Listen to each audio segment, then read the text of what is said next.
25 godina od rođenja našeg velikog čuvenog Nobelovca Ive Andrića, a nakon obrađivanja naše one čarobne priče o životu i smrti, Aska i Vuk, koju ste toliko lepo obradili i pisali o njoj, najmanje što možemo da uradimo je da jedan čas, 40 minuta posvetimo priči o umetnosti, toliko važnoj priči koja je neizostavni deo nastave srpskog jezika.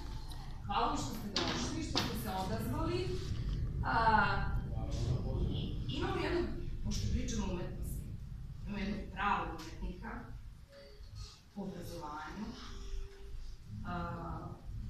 iz porodice umetnika, stvaraoca umetnosti, čak i istraženim umetnicom.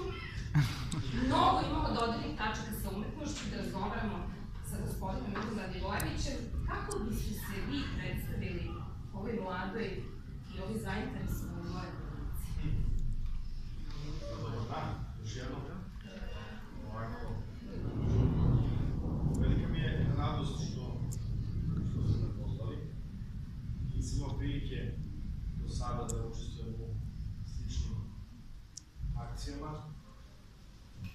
Ja sam 12 godina predavao studentima glumu, da je glavni predmet glumu, ali to je jedna druga vrsta, naravno, i pristupa i pedagogije i onoga što će možda nekako od vas interesovati kada za to dođe vreme.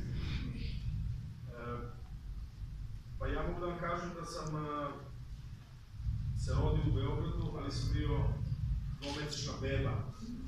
Kada su me moji roditelji preselili u grad Vranje, jedan mali grad